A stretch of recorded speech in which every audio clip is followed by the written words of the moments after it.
Kính lại Đức Thầy Thích Ca Mâu Ni Phật. Mô Phật. Thì hôm nay cũng có duyên lành về Phật Pháp, mà cũng là ngày 21 tháng 9, cũng là Chủ nhật. Thì theo thường lệ, chúng ta có trao đổi về vấn đề Phật Pháp. Thì hôm nay chúng ta tóm lại về 15 hạng chúng sanh. Đó là cái nền tảng mà tôi giảng gần 30 năm nay, bao gồm tất cả Phật Pháp, từ Nguyên Thủy, Tiểu Thừa cho đến Đại Thừa. Nếu và đó cũng là gom lại trong cái tiến trình năm quẩn một cách rõ ràng. Nếu chúng ta nắm rõ, chúng ta có thể đi sâu vào tất cả các tông phái của Đạo Phật. Thì sau đó chúng ta sẽ bắt đầu lần lượt trả bài vừa về cái Đạo Phật, tức là về A-la-hán và Như Lai, hay nói đúng là về hiện tượng giới và bản thể, hay còn kêu là chu kỳ và sát na, hay còn gọi là tư tưởng và bát nhã, hay còn gọi là sự trói cột và giải thoát. Có nhiều danh từ lắm, nhưng mà nó cũng vậy thôi. Tức là thế giới của chu kỳ, thế giới tư tưởng là thế giới của điều kiện, thế giới có sanh và bệnh chết, và thế giới của tịnh độ, cái kia là thế giới quế độ, đòi hỏi phải điều kiện. Và thế giới tịnh độ thì lại phi điều kiện, là thế giới của các bậc thánh. Thì tôi thường thí dụ thế giới của điều kiện nó giống như là sống, và thế giới của phi điều kiện giống như là nước hay là dòng nước. Thì nó khó khăn một cái là thế giới tư tưởng nó không ngoài thế giới bản thể, không ngoài bát nhã, cũng như sống không ngoài dòng nước. Nhưng sống thì có sự thành trụ hoại không, sanh lão bệnh tử.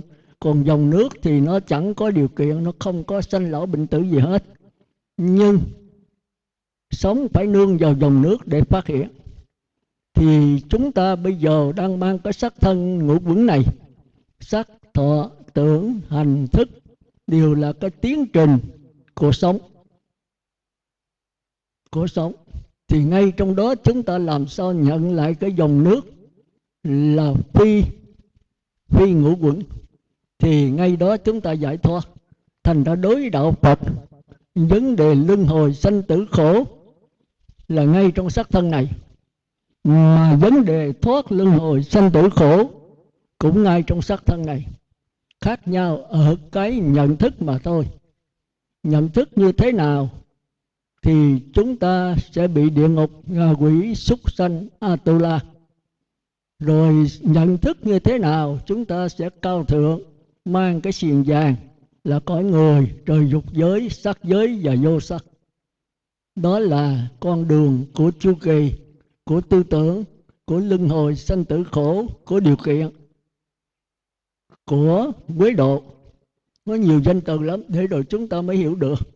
Thì cái con đường giải thoát, con đường tịnh độ đối với quế độ, giải thoát thì đối với trói cột. Mà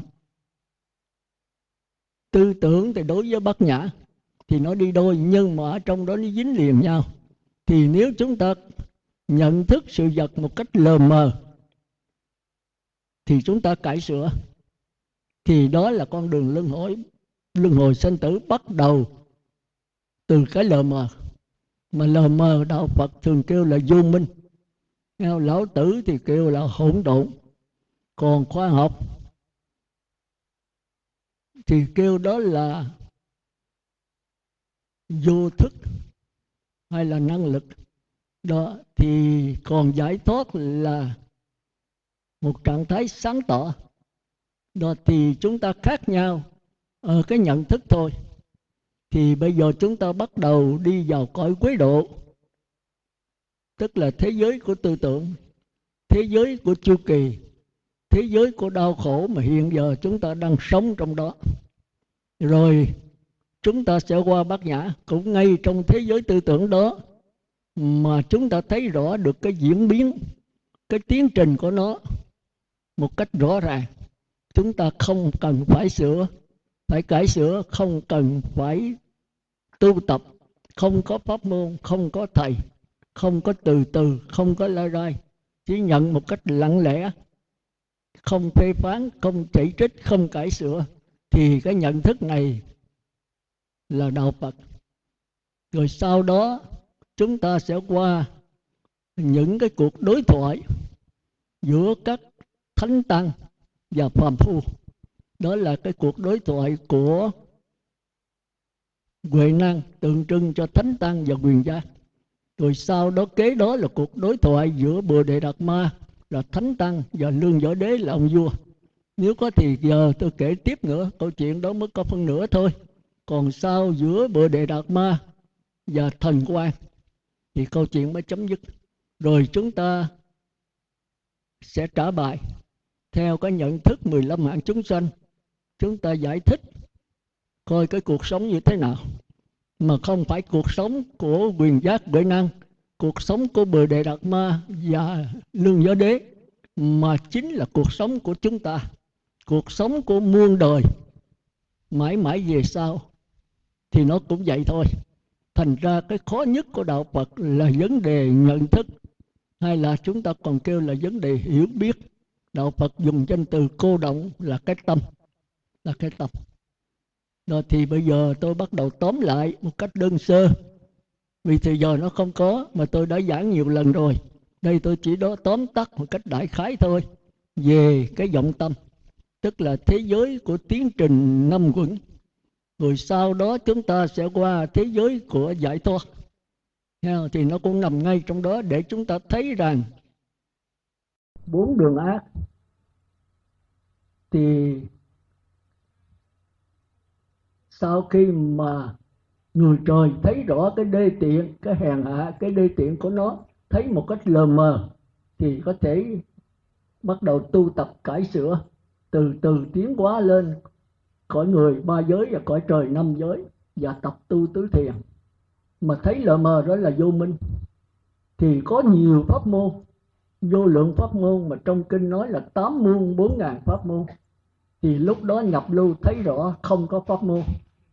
Thành ra các ngài không chạy trốn, các ngài không tu tập, các ngài chỉ thấy rõ nó thôi. Thì các ngài ở trong nó mà không dính mắc.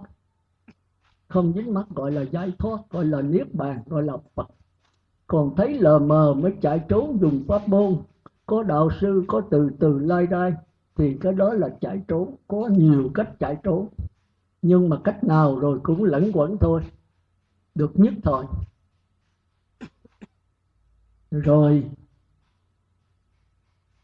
tới cõi trời sắc giới mới thấy được, thấy một cách lờ mờ về vấn đề kém khuyết của người và trời dục giới. Các ngài mới dùng cấp tu tập, tập trung kỹ, mạnh, lâu, sâu để tiến hóa chạy trốn lên cõi trời sắc giới, tức là sơ nhị tam thiền.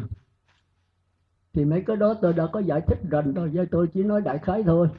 Còn quả thánh nhất giảng lai thì các ngài thấy rõ, thấy một cách rõ, tức là thấy bằng cách giải thoát, thấy bằng bát nhã cái diễn biến của người và trời dục giới, cho nên các ngài không chạy nữa. Thì các ngài ở trong người và trời dục giới, các ngài không dính mắc. Nhưng tới sơ nhị tam thiền các ngài không thấy rõ, cho nên các ngài phải đầu thai vào sơ nhị tam thiền. Đó là quả thánh thứ nhì. Tóm lại là quả thánh thứ nhất là nhập lưu, thấy rõ 4 đường ác mà không thấy rõ người và trời dục giới, cho nên các ngài phải luân hồi sanh tử vào cõi người và trời dục giới. Nhưng mà 4 đường ác là vĩnh viễn, không còn đầu thai vào đó nữa. Còn người và trời dục giới, người đây là 3 giới, trời dục giới là 5 giới. Đó là cái giới của thân và tập tu tứ thiền. Rồi quán xét cuộc đời là vô thường, vô ngã, khổ đau, mà quý Phật tử đã trả bài rồi. Thấy không? 5 giới đó. Rồi các ngài thấy lờ mờ. Lờ mờ là vô minh đó. Các ngài mới chạy trốn vào đó. Rồi sau khi tu tập, tập trung kỹ mạnh lâu sâu, các ngài thấy người trời cũng không ổn. Các ngài mới chạy lên sơ nhị tam thiền.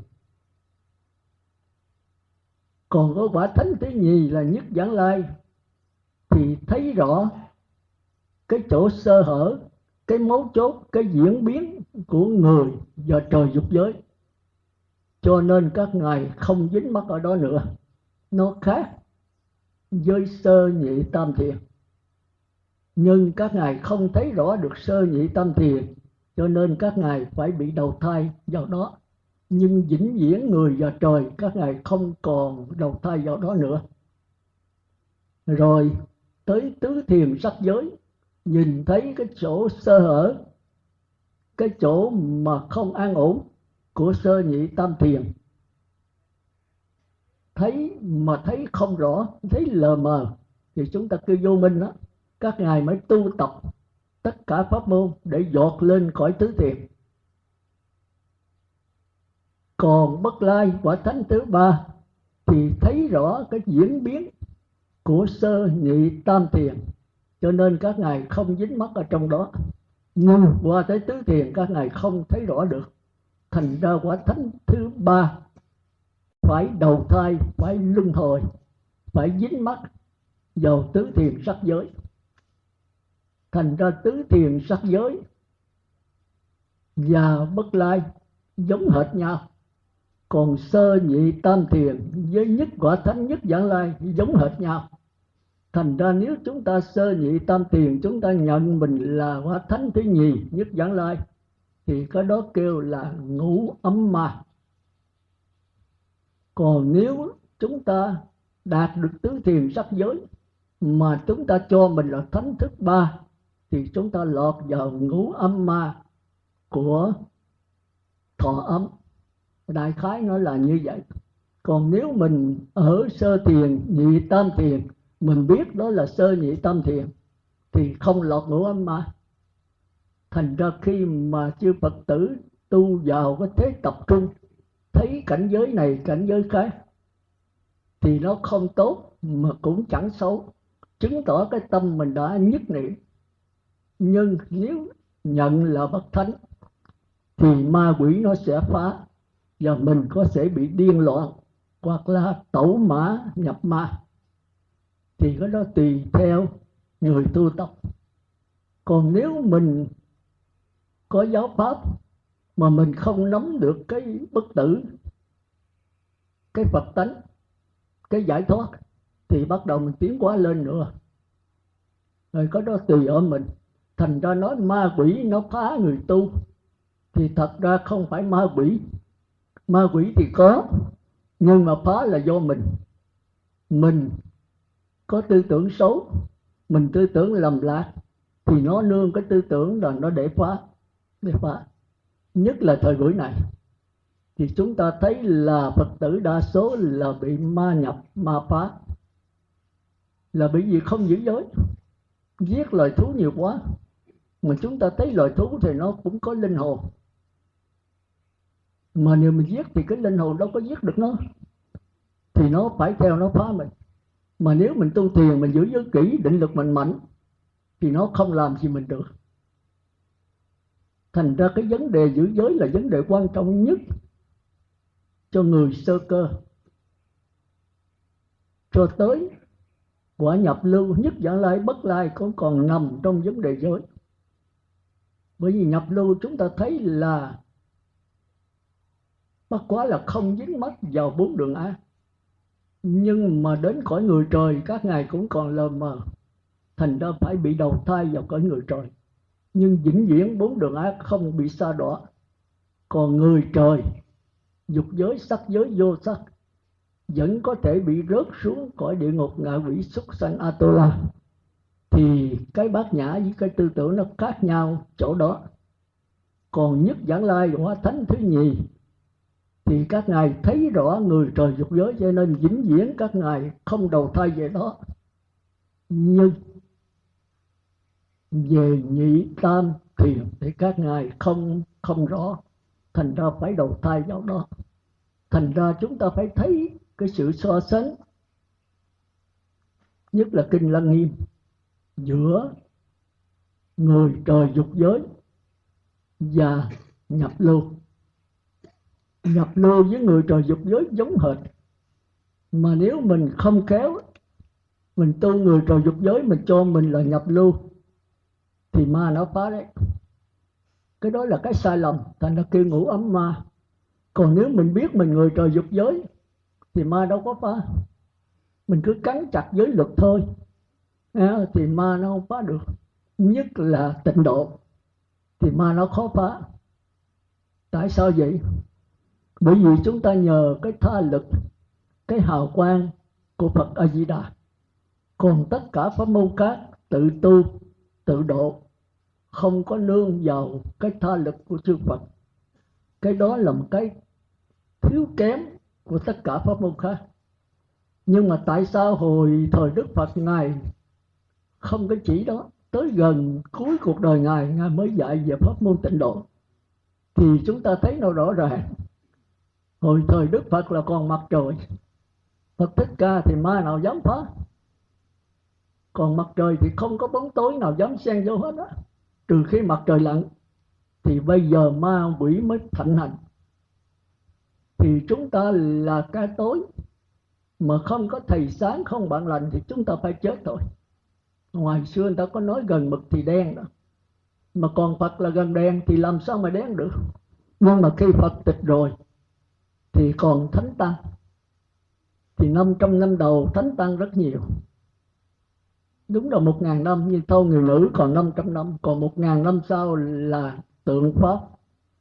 Phân nửa đắc quả, phân nửa rớt. Rồi từ 1500 năm về sau là thời mạt Pháp. Người tu thì nhiều, người đắc quả lưa thưa. Thì hãy lưa thưa mặt trời mà lặn, mà trăng sao cũng không có, thì tất nhiên là bóng tối nó phải hiện thôi. Thành ra thời này là thời có ma quỷ lộng hành. Mà nếu quý vị không cắn chặt giới luật, mà không nhờ tha lực của chư Phật nữa, thì chúng ta dễ bị rơi rớt. Mặc dầu cắn chặt giới luật, nhưng mà giới luật bây giờ không phải là dễ giữ. Chính tôi đó, tôi thấy là tôi tu lâu mà tới giờ giữ giới luật tôi thấy tôi còn khó giữ đấy. Nội cái 5 giới không, 10 giới thôi quý vị thấy là khó giữ. Giới thứ nhất là sát sanh. Thì quý vị thấy người 5 giới đó, Đức Phật phương tiện chỗ ăn có 10 ngày, mà có người ăn không được. Mà 10 ngày đó là tuyệt đối không ăn gà, vịt, heo, chó, chỉ ăn tôm, cua, cá, tép. Thì có người không phải mà cho con ăn tả cửa, đừng có cấm tuyệt đối luôn, thì có thể làm được. Như cái bà gì mà ổn lợi Việt kiều lại tôi đó, tôi nói bà vậy là suốt đời con không được ăn gà, vịt, heo, chó hay sư 20 ngày mặn đó, thì cô phải ăn tôm, cua, cá, tép thôi. Tôi nói phải. Tôi nói vậy là con giữ không được. Nó không được thì thôi, chứ biết sao được, thì bà bị má bắt chứ có gì đâu. Thành ra chúng ta thấy thời mạt Pháp này khó tu, khó tu. Mà nó có nhiều người, cũng như là có nhiều đứa bé bây giờ đó, nó hư, rồi cha mẹ rầy không được thì thôi bỏ luôn. Tôi nói không bỏ được, dẫn vô các sư.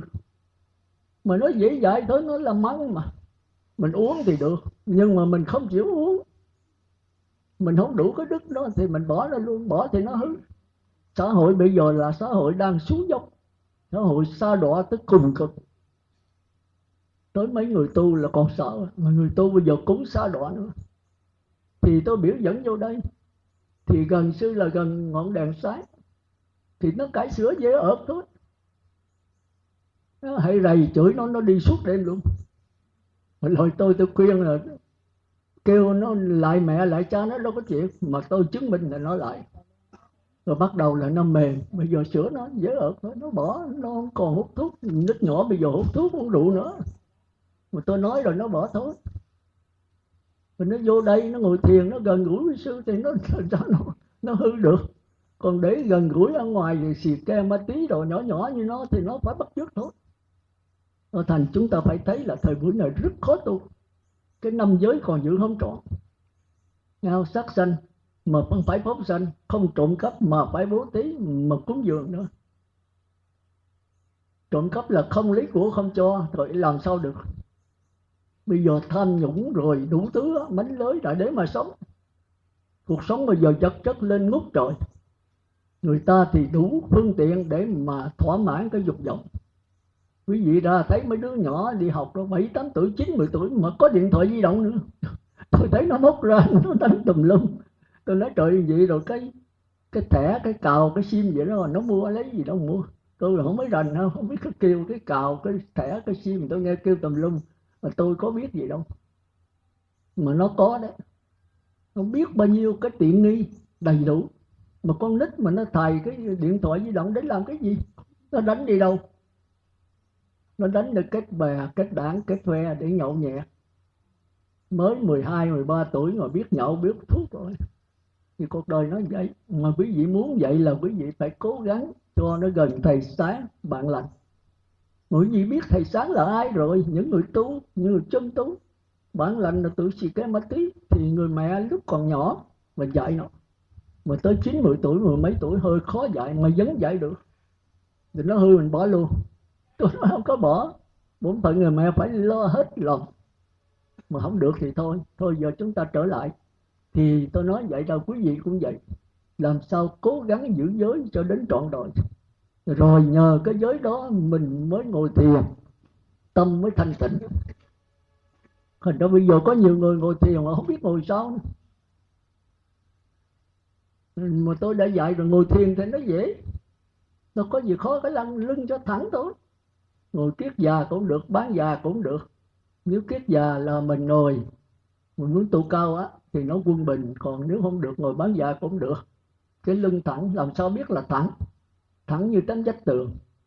Thì theo kinh nghiệm của tôi đó, thẳng là cái lưng mình thẳng lên. Nghe mình nhướng lên cho thẳng, mà khi nào thấy cái hậu môn nó tự nhiên đó, thì dùng chữ tự nhiên chứ không có nó rút lên, thì đó là thẳng. Rồi ngồi một hồi thấy nó mỏi cái lưng, đó là ngồi ở lưng. Rồi thấy nó nhức cái ngực thì đó là ngồi cong. Mình để ý. Còn khi mà ngồi thẳng lên rồi thì cái hậu môn tự nhiên nó nhíu lên, nó rút lên cách tự nhiên, thì đó là ngồi thẳng đấy. Rồi một hồi nó trùng xuống nữa thì mình ngồi lại cho thẳng lại nữa. Thì cái đó là cái thân thôi. Rồi muốn bán già kiết già, chân nào lên trước cũng được, cái đó đâu có khó khăn gì. Còn cái tay thì nếu tay cái chân trái ở dưới thì cái tay mặt ở trên, để sao cho mình thấy thoải mái thôi. Còn cái tay đừng có bắt ấn, đừng có gì hết. Có người hỏi nó bắt ấn không sư? Kéo cái ngón tay này qua ngón tay kia, mình bài vẽ đủ thứ hết. Cái đó không quan trọng. Mà quan trọng ở cái gì? Cái gì nên nhớ, tôi giảng hoài quý vị phải để ý. Quan trọng ở cái tâm. Còn cái thân với cái miệng là cái phụ thuộc thôi. Nhưng mà đầu sơ cơ phải có thân và có hoàn cảnh. Thân với miệng hoàn cảnh, cái đó là cái phụ thuộc, nhưng người sơ cơ phải có. Tôi đã giảng hoài, thí dụ niệm Phật thì thân lại Phật, miệng niệm Phật, thì cái ý quan trọng nhất mới nghĩ tới Phật, nhớ Phật, tưởng Phật được. Còn bây giờ tôi đi tôi què chân, biểu tôi lại Phật làm sao lại được? Đâu có tội lỗi gì. Nếu bây giờ tôi lại Phật 1 ngày, 100 lại, 1000 lại, mà tôi cứ nhớ con cháu thì ăn thua gì. Mà nếu tôi què tôi có thể không lại, nhưng bây giờ tôi cũng ít có lại Phật. Miệng niệm Phật là để cái tâm nhắc đó, bây giờ tôi cũng đâu có niệm Phật. Thành có gì cái tranh là niệm lớn tiếng, niệm nhỏ tiếng, niệm 6 chữ, niệm 4 chữ, niệm lần chuỗi, niệm không lần chuỗi, quý vị không nắm được cái ý của tôi. Tôi giảng là tôi giảng có cốt lõi không? Thì có đó chính trong kinh. Thân nghiệp, khẩu nghiệp, ý nghiệp, thì ý nghiệp là bao trùm hết tất cả. Nắm được ý rồi thì thân với miệng không quan trọng. Nhưng người mẫu giáo thì phải nhờ thân nhờ khẩu. Khi lên lớp cao rồi, cũng như quý vị đánh dần, thì nếu mà lớp mẫu giáo không đánh dần, không đọc chữ được. Mà khi đã đọc chữ quý vị còn đánh dần là quý vị không thể làm tác văn được, không thể làm văn được. Mình phải hiểu cái đó. Thành ra quý vị nhớ cái cốt lõi tôi, mấy cái bài trả của quý vị đó là lọt vào trong cái bẫy của tôi hết đó. Để nữa rồi tôi kết luận tôi chưa nói gì hết. Nhưng mà tôi đã giảng nhiều rồi. Tôi biểu trả bài là cái cốt lõi của tôi đó là nắm 15 mạng chúng sanh, tức là đưa tư tưởng vào bát nhã.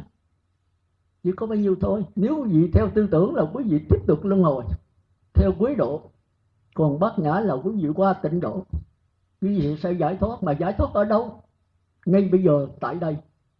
Chứ quý vị đừng có mong là sanh về xứ Cực Lạc, cái đó là cái phụ thuộc thôi. Bây giờ quý vị không ở Cực Lạc là chết, làm sao quý vị về Cực Lạc? Tôi là cái hiện tại, mà hiện tại tôi còn không dự ý, tôi muốn cái hiện tiền. Mà hiện tiền không được thì hiện tại cũng được. Rồi hiện tại thì sanh về cõi trời, thêm cái phát nguyện nữa, thì cái đó là cái cuối cùng của tôi. Thì để quý vị trả bài tôi coi cái quý vị có nắm được ý tôi không. Thì tôi thấy có 2-3 người nắm được tôi, cái đó để rồi hết rồi tôi kết luận. Nghe không? Đó là xong. Vậy thì đây tôi muốn nói rằng 15 hạng chúng sanh đây đó là bên quế độ có 8 hạng thôi. 1 là địa ngục, 2 ngạ quỷ, 3 súc sanh, 4 Atula. Đó là 4 đường ác. 5 là cõi người, 6 là cõi trời. Đó là theo trong kinh Tiểu Thừa Đại Thừa. Nhưng mà tôi kêu lục đạo luân hồi đó 6 nẻo. Nhưng mà tôi thấy cõi trời mà có 1 thì tôi thấy nó kẹt quá. Cõi trời tôi chia 3: trời dục giới, trời sắc, trời vô sắc. Đối tóm 1 là không được, bởi trời dục giới có 5 giới, trời sắc giới 8 giới, trời vô sắc là 10 giới. 3 cõi này là quyết định cái vấn đề luân hồi sinh tử. Giải thoát cũng nhờ 3 cõi này. Thành ra tôi thêm 2 nữa là 8 cõi bát đạo luân hồi. Thì quý vị thông cảm hiểu cho tôi. Thì chúng ta phải tìm hiểu rõ ràng, sâu xa những cái mánh lới và những khúc búa, những cái mánh khóe của 8 cõi này. Mà khi hiểu cho rõ ràng rồi thì cái đó là bát nhã. Còn hiểu mờ mờ thì đó là tư tưởng. Hãy mờ mờ đó thì sanh nghi. Mà sanh nghi thì tội liền sanh. Luân hồi sanh tử là do nghi. Mà nghi là tại vì mờ mờ. Còn có gì còn hỏi mà có ông Dưỡng hỏi mờ mờ từ đâu mà có, thì cái đó chúng ta giải quyết sao? Cái đó là có muốn chốt như nãy có ông gì đi xe hơi với tôi. Thì muốn kiếm nguyên nhân đầu tiên của luân hồi sanh tử. Cái này không phải là chúng ta, mà ngàn xưa bây giờ thì các tổ cũng đau đớn và khắc khoải, là nhức nhối, trăn trở vì vấn đề nguyên nhân đầu tiên. Thì chúng ta để riêng đi, bữa nào cô cũng có giảng rồi. Nhưng mà nó quá khó giảng và khó hiểu. Tôi đã có lấy nhiều cái thí dụ rồi, thì có để chúng ta trả cái này trước đi.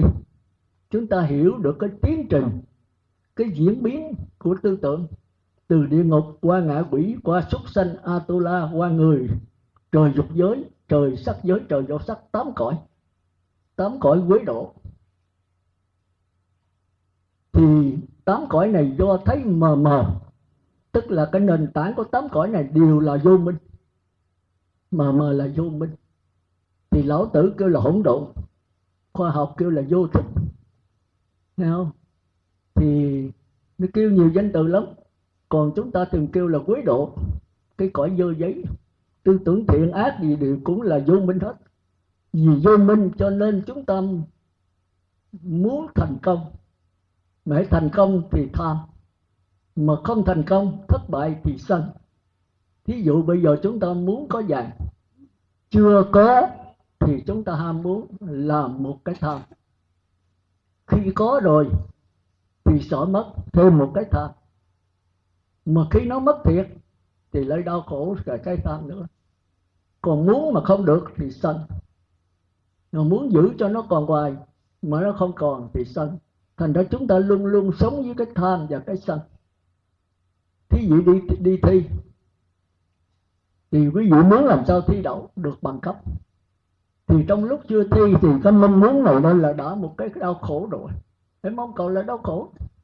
Rồi đi thi mà đậu mừng, tham, rớt, sân, rồi được người ta khen, tham, rồi giữ hoài được không? Không, nó mất, còn khổ nữa. Thành ra cuộc đời chúng ta cứ luôn luôn sống dưới cái đau đớn, cái tham và cái sân. Mà tham sân do đâu? Do cái mờ mờ. Khi thấy rõ rồi chúng ta đâu còn vấn đề, không còn đặt là được hay không được. Mình thấy vàng là có giá trị, nhưng thật sự vàng có giá trị không? Nếu mình thấy rõ, thấy rõ là cái lòng ham muốn không còn. Nhưng làm sao để thấy rõ? Thì cái này là cả một vấn đề chúng ta bàn khi khác. Hôm nay chúng ta chỉ biết cái tiến trình diễn biến từ địa ngục mà khoa học kêu là vật lý, cho tới sinh lý địa ngục vô gián và hữu gián theo duy thức. Rồi nó tiến lên tới cảm giác là ngạ quỷ. Rồi cảm giác bắt đầu tiến hóa lên tới súc sanh là tư tưởng. Đều hoàn toàn nằm trong cái mờ mờ, như là vô minh. Vô minh là cái nền tảng, mà vô minh từ đâu có thì cái này chúng ta để riêng, để bàn riêng một cái nữa. Bây giờ chúng ta chỉ hiểu cái tiến trình tiến hóa của quấy độ, của sự đau khổ, của tư tưởng. Có nhiều danh từ lắm, nhưng mà chúng ta kêu để chúng ta biết thôi. Thì đằng đầu là vật lý, tức là địa ngục vô gián, chưa có cái biết, chưa có sự sống. Thì chúng ta nhìn xung quanh, cái nào mà chưa có cái biết, chưa có sự sống thì cái đó đều là địa ngục hết. Chẳng hạn dầu, dép, ly, ca, quần áo, guốc, giày, dép, tất cả những cái này đều là vật lý, tức là địa ngục vô gián, không có cái biết, không có sự sống. Còn tới cái nhì là địa ngục hữu gián, là có gián đoạn, đó là mắt, tai, mũi, lưỡi, thân, có cái sự sống mà chưa có cái biết. Tôi đã giảng nhiều rồi, đây tôi nói sơ thôi.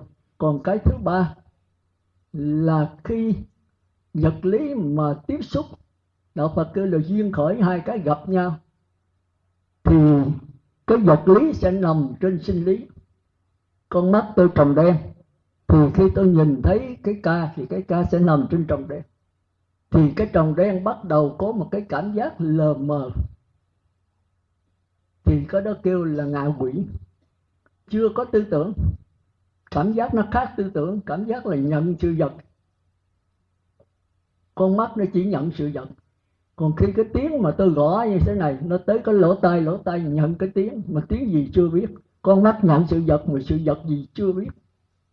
Cái lỗ mũi khi có cái mùi tới, mùi dầu thơm hay mùi là phẫn thúi, nhưng mà nó không phân biệt mùi gì, chỉ biết là có cái mùi nằm trên lỗ mũi, thì đó là ngạ quỷ. Cái lưỡi mình khi mà để cục đường lên thì nó nhận biết có vật, nhưng mà ngọt hay chua nó chưa biết, thì cái đó là ngạ quỷ. Cái thân khi xúc chạm một cái vật gì, chẳng hạn như cái đồng hồ hoặc là cái ấm nước, thì nó chỉ nhận có vật, chứ vật đó là nóng mềm nó chưa biết, thì cái đó là ngạ quỷ. Thành ra quỷ là dẫn một cách lờ mờ, mà lờ mờ là vô minh hạng nặng. Rồi 5 cái đó đưa lên trên đầu này, chưa cái ốc đó chưa có dây thần kinh nhá, tức là súc sanh đấy, nó chưa có dây thần kinh, chưa có dây thần kinh, nó chỉ có cái đầu thôi. Còn ngạ quỷ là cỏ cây, nó chưa có đầu. Chúng ta nhìn cái cây đâu có đầu, nó đâu có mắt, tai, mũi, lưỡi gì đâu, nó chỉ có cái gốc cây ở dưới. Mà chúng ta kêu cái cảm giác của nó là thọ thời. Chúng ta để ý mới biết. Đây tôi giảng sơ thôi, tôi giảng nhiều lần rồi, quý vị về ngồi thiền ôn lại. Nội bây giờ ôn cái này rồi đó là mới suy nghĩ cho kỹ, đó là 5-7 ngày cũng chưa hết. Quý vị không chịu có do cho tôi không thì không được. Thành ra tôi bắt trả bài là chỗ đó.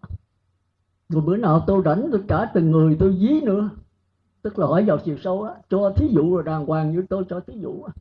Như vậy quý vị mới hiểu sự vật.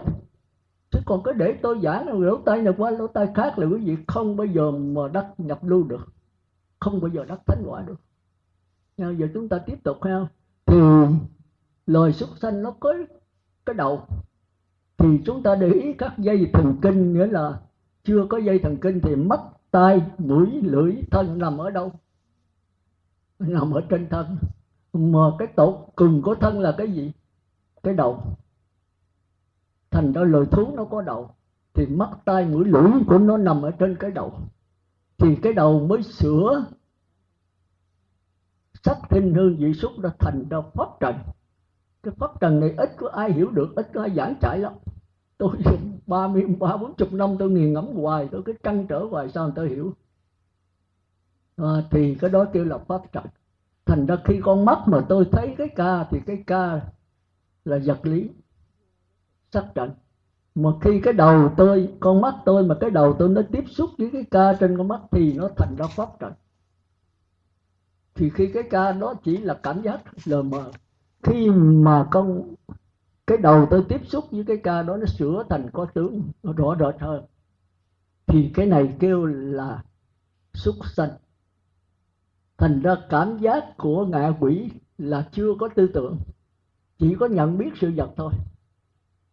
Còn tới loài thú có tư tưởng nhưng chưa có ý chí, biết đây là cái ca, nhưng cái ca này tốt xấu như thế nào, cải sửa cho sơn phết này kia, lấy cái nắp vào đầy đồ, thì loài thú không biết cái đó.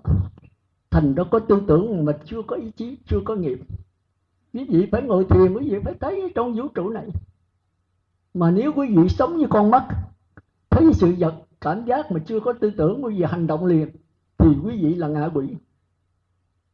Có, trong đời này có những người mà đói ăn thịt chuột uống nước rừng mương, quý vị thấy không? Quý vị vô nhà thương Mỹ Hòa thì thấy ngạ quỷ đó, hiện tại. Còn đây nếu quý vị mà tham tiền tham bạc này kêu quý vị điên, cái gì cũng giống mấy ông mà điên ở trong Biên Hòa. Thì ngay bây giờ thân người mà cái tâm ngạ quỷ. Quý vị đi thăm mấy người điên là trong nhà thương Mỹ Hòa, quý vị thấy đủ hạng người trong đó, 4 đường ác nằm ngay trong đó. Quý vị cũng sẽ được như vậy. Chứ quý vị làm ác, đánh cha đánh mẹ, đấu tố cha mẹ này kia, rồi quý vị cũng lọt nằm trong đó thôi. Tôi nói để quý vị biết từng người, nhìn mấy người đó quý vị biết mấy người này là đang ở trong ngạ quỷ. Mình thương hại không hết, nhưng quý vị làm sao cứu họ? Cứu họ là quý vị phải biết ai là gia họ, và biết cái bài vở cho họ học để họ thoát khỏi cái đó. Còn quý vị giờ còn chưa biết mình, làm sao cứu người ta được? Thành ra trước tiên quý vị phải cứu mình, đừng để mình lọt vào ngạ quỷ. Rồi bây giờ tới súc sanh thì bắt đầu có cái đầu, nhưng mà chưa có ý chí, nghĩa là không cải sửa được. Chúng ta thấy con chim nó làm ổ, nó 100 năm sau, 1000 năm sau cũng cái ổ đó thôi. Con người không có vậy đâu. Bằng lòng cũng ở hang, ăn lông ở lỗ, rồi tới nhà lá, rồi tới nhà lầu, bây giờ cả trăm tầng. Con người có cái ý chí, có cái nghiệp.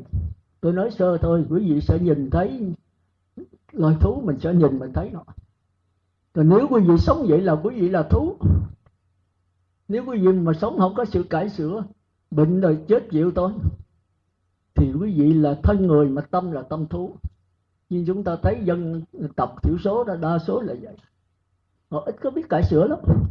Một con người mình thì biết cải sửa, bắt đầu là có nghiệp. Mà nghiệp là gì? Nghiệp là vấn đề. Bây giờ chúng ta nghiệp nhiều lắm. Biết cải sửa. Cải sửa là đầy đủ tiện nghi. Để chi vậy? Để hưởng thụ.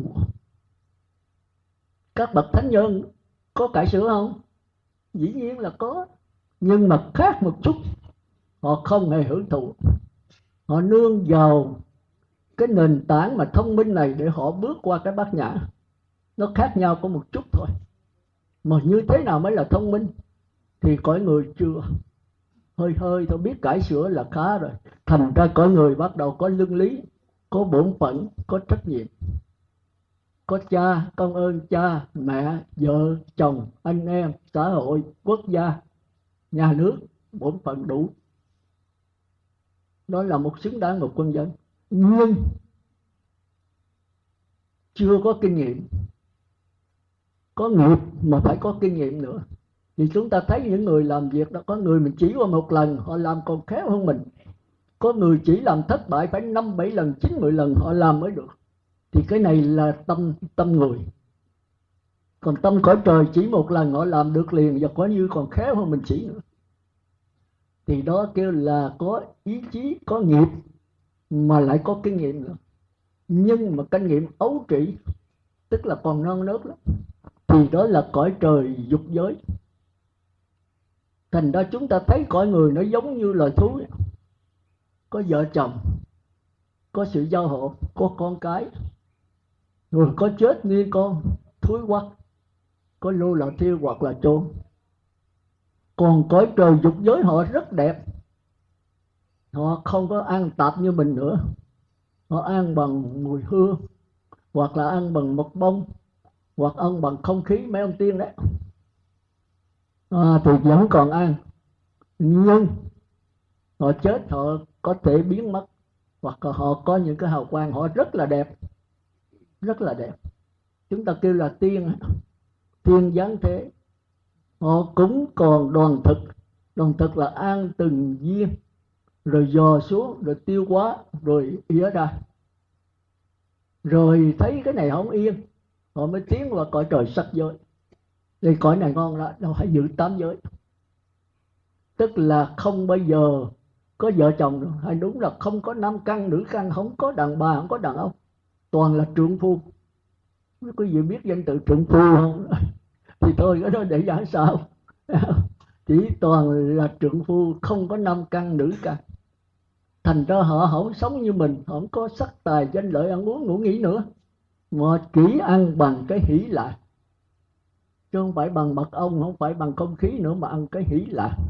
Thì quý vị nào ngồi thiền tới nhị thiền, tam thiền thì quý vị biết. Mà nhị thiền, tam thiền của cõi trời dục giới khác ra được 5-10 phút, 1-2 tiếng thôi. Còn cái kia người ta nhập là 7 tháng, 7 năm, 7.000 năm, 70.000 năm. Thì có lần nhập ở trong đó thì có ngày ăn bằng cái hỷ lạc.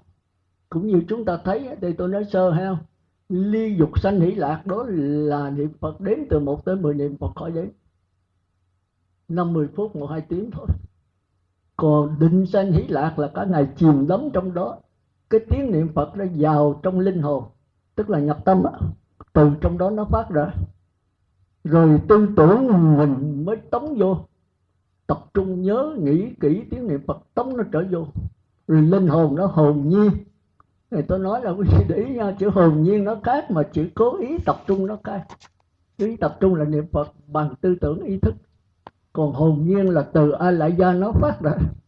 Mà A Lại Gia không phải giọng nha, mà cũng chẳng phải chơi. Cái đó là tôi có giảng mấy lần rồi, thành ra nghe pháp tôi nó khó hiểu lắm, phải nghe nhiều lần.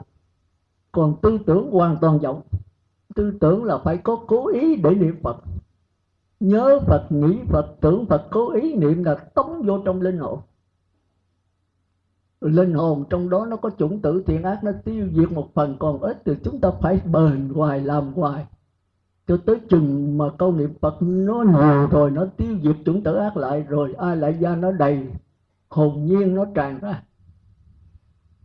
Thì A Lại Gia là chân vọng hòa hồn, còn tư tưởng là hoàn toàn vọng. Thì tới đây là chúng ta định lực rất mạnh. Tự lực chúng ta có thể tập trung và phát nguyện A Di Đà hiện liền. Còn niệm Phật đếm từ 1 tới 10 niệm Phật chưa đếm chưa chắc giảng sanh, phải nhờ thêm ban hội niệm. Cái này tôi có giảng nhiều rồi. Rồi tới giai đoạn thứ 3, giai đoạn đầu thứ nhì đó, định ly dục sanh hỷ lạc, là còn ở cái thân ngoài, tức là mắt tai mũi lưỡi thân ốc. Còn định sanh hỷ lạc đó là đi vào cái thân trong, tức là các dây thần kinh. Tôi niệm mị 15 phút rồi thì là tôi xong rồi đó. Giờ tới quý vị trả bài. Tôi tính giảng 1 tiếng đâu mà tôi chưa kịp gì hết. Thì nói giờ tôi tóm lại một chút. Thì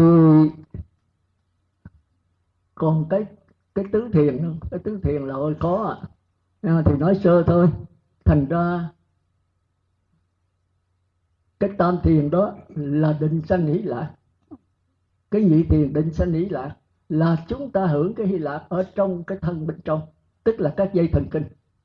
Rồi ly hỷ diệu lạc là tam thiền, chúng ta chìm đắm trong cái lạc. Tôi đã giảng cái hỷ lạc rồi ha. Cái hỷ là cái thân bên ngoài, còn cái lạc là cái thân bên trong. Là ly hỷ diệu lạc là bỏ luôn thân bên trong. Cái cảm giác vui đó nó tràn hết thân trong. Rồi bỏ ra nữa, chúng ta không còn thân ngoài, không còn thân trong, không còn hỷ, không còn lạc nữa, mà còn một cái bất lạc bất khổ thọ. Bất lạc bất khổ thọ cũng là một trạng thái hỷ lạc nhá, thành ra kêu là thọ bất lạc bất khổ thọ. Thì cái này khó hiểu, nó không thuộc về cảm giác, nó không nương vào dây thần kinh, nó không có thần kinh, không có cái thần kinh bên ngoài, không có thần kinh bên trong, mà là nó siêu lên hai cái đó, nhưng mà vẫn là cảm giác. Chúng ta thường kêu danh từ là cảm giác dửng dưng. Thôi chúng ta sẽ trả lời cái này cho nó sâu hơn, vì đây là bữa nay là phải trả bài thôi, chứ tôi giảng tới giảng lui qua quý vị làm biến quá thì quý vị trả bài. Nhưng mà tôi thấy là hiểu được cái ý của tôi muốn trả bài cốt lõi đó được có 90 người. Còn đây ơi, có độc đáo nhất thì tôi thấy là có cô Diệu Thái đó, cô nắm được cái ý của tôi. Còn đa số là cả vài dòng mà không nắm được cái ý tôi muốn nói. Ý tôi nói là muốn đưa về bát nhã đấy, đại khái là vậy. Vì cõi đời này quý vị không có bát nhã là quý vị sẽ khổ đau hơn là công thống lãnh cõi đất, hơn được sanh cõi trời, hơn chủ trì võ trụ, quả dự lưu tối thắng. Trời, bây giờ là cái thời điên đảo vô cùng, mà quý vị cứ cải sửa hoài là quý vị mệt. Quý vị cứ để nó điên đảo, quý vị đừng cải sửa, mà quý vị phải thấy rõ cái diễn biến của mấu chốt đau khổ của nó, quý vị lặng lẽ nhìn nó thôi. Mà nếu không làm được thì quý vị phải nắm cái cốt lõi của tôi chứ. Tôi không cần làm được hay không, mà tôi muốn quý vị có nắm được cái cốt lõi của tôi nói hay không. Thì tôi thấy mình cô Diệu Thái tức là cô Hoàng của gì đó, vì cô trả bài thì nó hơi độc đáo. Còn nói rõ nhất thì có ông Thiện Khánh với ông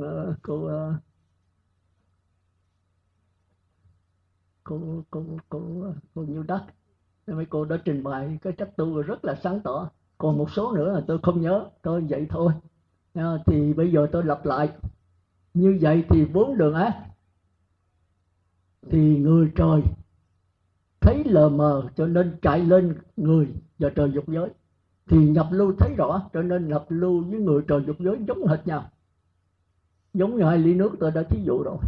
Còn quả thánh rồi trời sắc giới, sơ thiền, nhị thiền, tam thiền, thì thấy cái sơ hở đó mới nhảy lên sơ nhị tam thiền. Còn quả thánh thứ nhì nhất Vãng Lai thì thấy rõ cái người trời dục giới, cho nên không luân hồi vào đó nữa, nhưng mà kẹt cái sơ nhị tam thiền chưa thấy rõ. Thành ra quả thánh thứ hai nhất Vãng Lai với sơ nhị tam thiền giống hệt nhau.